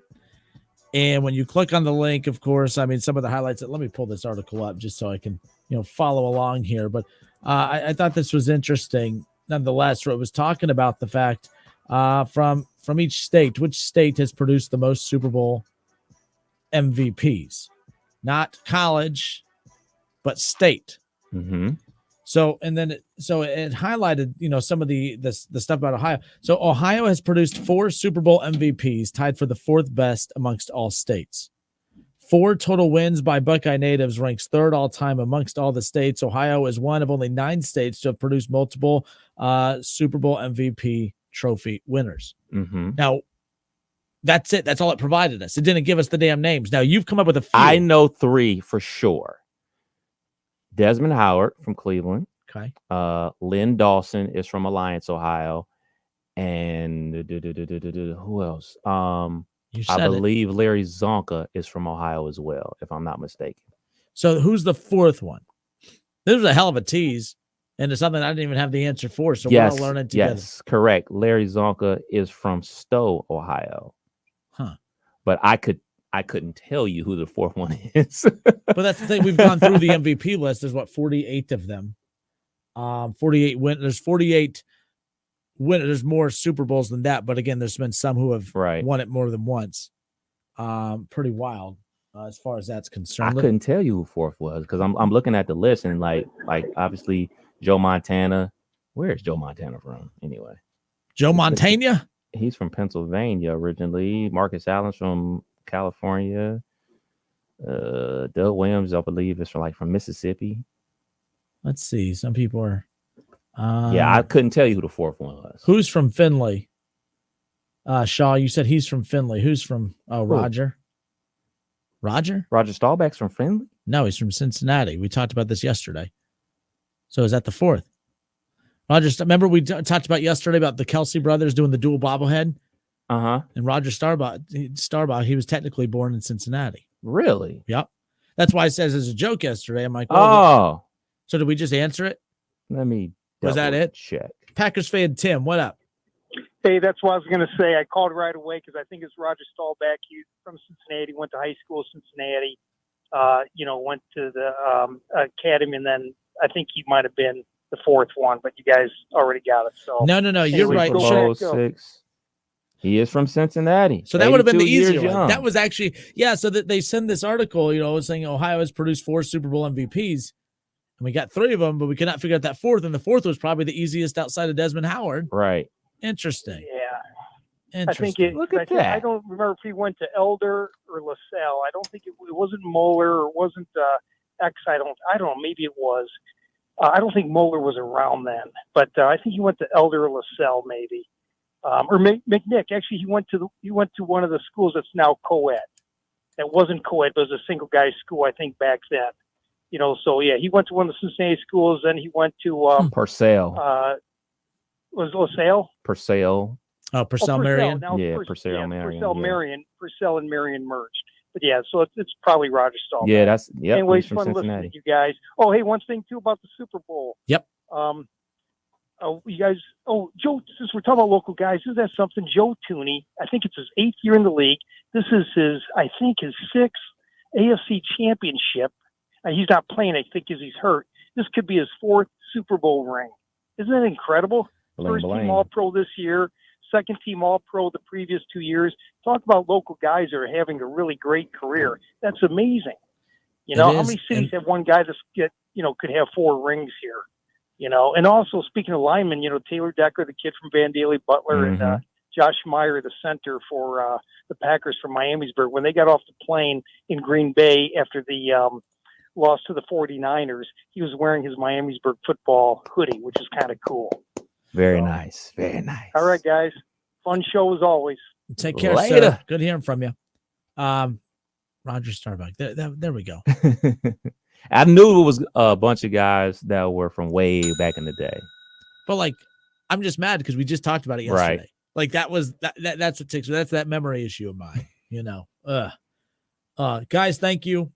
Packers fan Tim, he was coming in to save the day with that, but I know Shaw and I see Jeff and I see a lot of people in the chat coming in. So thank you guys coming in for hot. that. But yeah, Joe Tooney, man, they gave an update on him. Andy Reid said he most likely is not going to play in the Super Bowl coming up. And that dude, he ain't no stranger to this week building up to the Super Bowl. But that kind of stinks. I remember you all remember Joe Tooney. Remember the guy that the Bengals didn't see any value in? Remember? You remember? Who's second or who's Ohio tied with 4? Texas or California? Let's go and take a look. So this says, states that have produced the most Super Bowl MVPs. So Pennsylvania, Louisiana, and Ohio, all with 4. Texas has 5, California 8, and Florida with 6. So colleges that have produced the most Super Bowl MVPs. There we go. I can do that much better. All right, let's go with how about Georgia? Oh, come on. Come on. The last Super Bowl MVP from Georgia? The last one? You watched it. It's your team. It's your dude. Hines Ward. Yes. Hines Ward. It's been so long since your team was relevant, I don't blame you for having to think back to when TV was black and white back in those days. Jake Scott was the other one from Georgia. Okay. How about let's go with Miami, the Hurricanes. Last Super Bowl, Otis Anderson. Good job. That was not the last one, but he is one of them. Yes. Who's the last one? He's a big name. Oh, he's Ray. A killer. Yeah. Ray. No, he was a killer on the field. He was a killer on the field, dude. Ray. He dropped something on ESPN. Oh yeah. That was he called a flag on that. Yeah. That's let's leave it at that. Get away with that no more. Not even a little bit. Let's go with USC. They've had 3 Super Bowl MVPs. Marcus Allen for sure. USC. Who else from USC has won a Super Bowl? Oh my gosh, dude! Do you even know your team's history? What is wrong with you? Lynn Swan. You said a third one? The third one. Oh, Malcolm Smith. Yeah, wouldn't have got that. Yeah, that's what I figured. So, let's do that team up north. Michael Smith from the Patriots, the interception. Oh, that wasn't Malcolm Smith, was it? That was Malcolm Butler, wasn't it? Was it Malcolm Smith? I thought that was Malcolm Butler who was with that was. I got one. Yeah. That team up north. Charles Woodson. No, not Charles Woodson. Desmond Howard. Obviously, Tom Brady. There's just 2. Oh, okay. So, yeah. Charles Woodson sucks. I mean, Stanford, you have Jim Plunkett and Jim Elway. Yeah. Johnny boy. So, nonetheless, yeah. The Fred for Florida State. Only Fred Biletnikoff. No, and Dexter Jackson. Yeah, there you go. But Biletnikoff, the wide receiver award. Yeah. Very nice. Yeah, very for the nice. Raiders. But used to wear a stickum. So Ohio State, do they just have one? Santonio Holmes. I think Ohio State just has one. Hey, you finally got one. I'm so glad that you're the black and yellow. These I've never heard of these high schools, but these are the high schools that have produced the most MVPs. Cleveland Heights. No, Isidore Newman. Have you heard of Isidore Newman? Oh, that's in New Louisiana. Orleans, yeah. That is Peyton and Eli's and OBJ's high school. Yeah, we're talking about good player stuff. Stone hands. Always told you. You just gotta listen. Peyton Manning and Eli Manning. So there are 4 schools. There are 4 high schools that have produced multiple MVPs. All right. Isidore Newman again out of New Orleans, as you talked about. Lincoln out of San Diego, California. Marcus Allen and Terrell Davis. Would not have gotten that one. I like Terrell Davis. I was a big Terrell Davis fan too. Junipero Serra. It's a school out of California. Lynn Swan and Tom Brady. Now, again, my Spanish class says the J is an H, and then the I is an E, so it's Junipero. No, I'm half Mexican, and I'm butchering this. It doesn't make any sense. My grandma would be so disappointed. Junipero. And I say it with confidence. Junipero. There we go. Westlake, Austin, Texas. Drew Brees. And probably the worst Super Bowl MVP on this list. I mean, hold on. We're talking Marcus Allen, Terrell Davis, Lynn Swan, Tom Brady, Drew Brees, Peyton and Eli Manning, and Nicholas Foles, baby. Nick Foles. That is also, if I'm not mistaken, Baker Mayfield's high school. He'll be there one day. He'll be there. I told you guys to look out for Bake, man. Shake and bake. If I'm not mistaken, that is also Garrett Wilson's high school. If I'm not mistaken. Westlake? Yeah. I think so. I'm almost positive. David Shaw messages in Big Ben to Holmes, the greatest throw and catch in NFL history. Given the circumstances, there is no throw and catch that is better. Even the Giants beating the Patriots to end their undefeated season in the Super Bowl. I'm not saying you're wrong, but that's bigger than that. I'm a tad biased because that was to win the game. And it was the Steelers, and it was a Buckeye that also caught it. No, I'm not saying it's wrong. Tap. I would say that's up there. I would definitely say that's in the top 5 because, it was to win the game. Like, obviously, that was to keep the drive going. Who did Pittsburgh play in that Super Bowl? Arizona.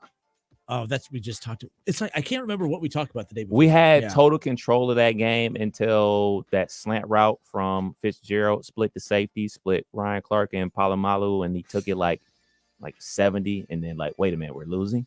Wait, what happened here? Wait, we're about to lose. To win the game, absolutely, but I think it's just that Eli Manning and who's the receiver? It doesn't matter. The bottom line is Tyree. Not Halliburton.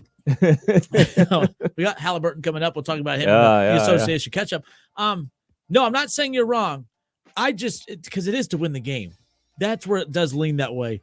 But it was like the historical significance of it was probably the best throw Eli's ever thrown, and it was the best catch that Tyree ever had. I'll say the pass he threw the following Super Bowl to Manningham was a better.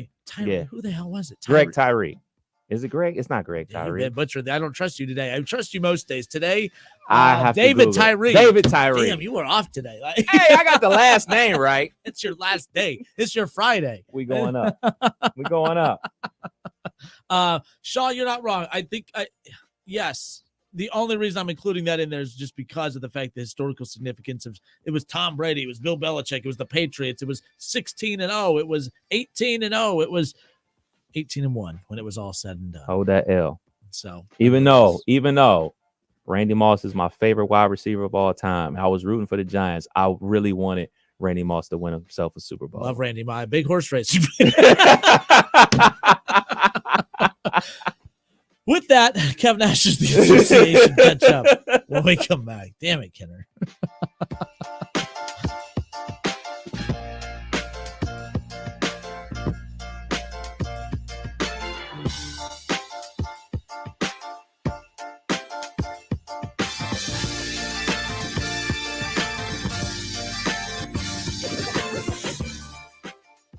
It's the Justin Kinner Show with Kev Nash. Justin, you're awesome, baby. Right here on 1410 ESPN Radio.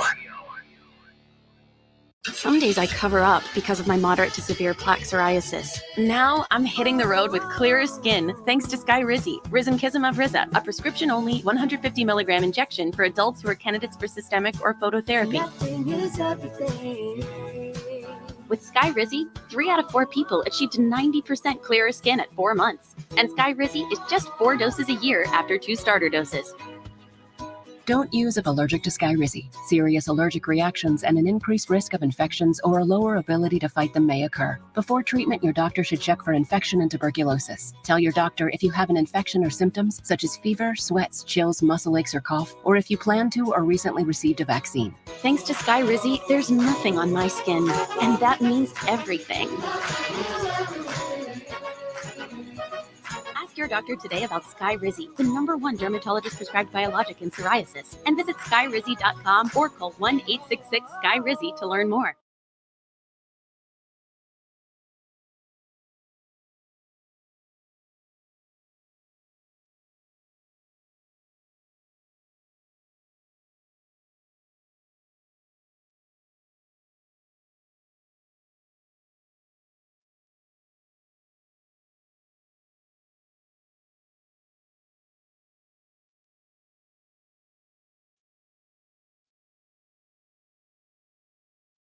Hungry for a great time? Maybe some great food? Then come on down to your neighborhood Submarine House. Try our oven-toasted deli subs, our mouth-watering salads, pizzas, appetizers, and more. And wash them down with a unique selection of craft beers while watching the big game on our big screens. With locations around Dayton, in Columbus, and our newest sports bar in Kettering, you're never far from a Submarine House. Subs, sports, spirits. Submarine House. Sometimes change is good. In this case, it's great. A new career is waiting. KTH Parts Industries in St. Paris is hiring second shift production associates and offering an incredibly new pay rate of $21.24 per hour. This is an excellent opportunity that includes an attractive benefit package, medical, dental, and 401k. KTH offers the advantage of being a short drive from home, just minutes from Bell Fountain, Troy, Piqua, and Urbana. The position will fill quickly, so please apply now at kth.net. KTH is an equal opportunity employer. QC Kinetics patient Robert Patterson, a veteran and business owner, struggled at work and in the gym with chronic agonizing shoulder pain. Those injuries just continue to nag, and if you don't treat them, they just get worse. And I just kind of abused my body for a long time, and it finally had said enough is enough. That's okay, because QC Kinetics tells your pain, hey, enough is enough. Their regenerative treatments bring you relief by helping restore and repair damaged tissue with no drugs, no downtime, and best of all, no surgery. I was able to exceed the goals that I had previously attained in the gym. It was absolutely worth its weight in gold, so I could continue to live life without limitation. Ready to get lasting relief from your joint pain? Call QC Kinetics to learn more about how natural biologic treatments can get you lasting results. Call now. It's a free consultation. 937-936-0325. QC Kinetics, 937-936-0325. When I got the news, I was shocked. I was scared. I was angry. When I heard it could be treated with the right care, I was relieved. I was happy. I was given a second chance. Urology Specialists of Ohio offers men peace of mind. 5 physicians and 5 locations. Now accepting new patients. Make an appointment with a physician that cares about your health and prevention. Urology Specialists of Ohio, Beaver Creek, Springfield, Urbana, Xenia, and London. Online at urologyspecialistsofohio.com. Strong enough for a Mastiff, gentle enough for a Chihuahua. Invisible Fence brand is more than a fence with hands-on training and exclusive solutions to give your pet more room to run. Learn more at invisiblefence.com. Hear that? The sound of water being poured on 800-degree rocks. If you were here in this sauna, you'd be so hot you wouldn't have the energy to move. But you're not here. Because your self-care happens out on the road, riding your motorcycle protected by Progressive. Besides, after a long ride, a helmet sweat is way more satisfying. So if you ride, switch to Progressive, America's #1 motorcycle insurer, without even breaking a sweat. Progressive Casualty Insurance Company and affiliates, not available in all states. COVID-19 has cast a spotlight on the stark inequalities that drive poverty. The poorest communities in the U.S. and around the world are suffering the most. Oxfam believes we can put systems in place to protect health and livelihoods in the future if we work together with dignity and compassion. Learn how you can help offer safety to the most vulnerable and fight for a more resilient future at oxfamamerica.org. Sponsored by Oxfam America.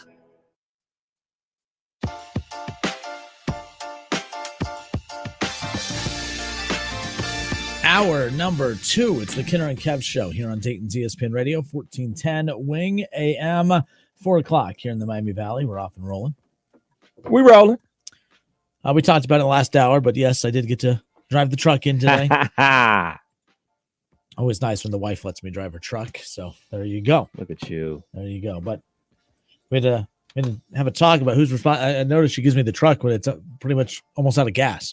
So guess who's responsible for filling the damn thing? Nope, not how it works. You live closer to the station than she does where she works, right? That's what I'm trying to figure out. I was like, where have you been going? She said, well, her coworkers, they went driving. I'm like, it's just a truck. What you got? Like, yeah. I'm go for a cruise. But don't worry, I'll fill it up.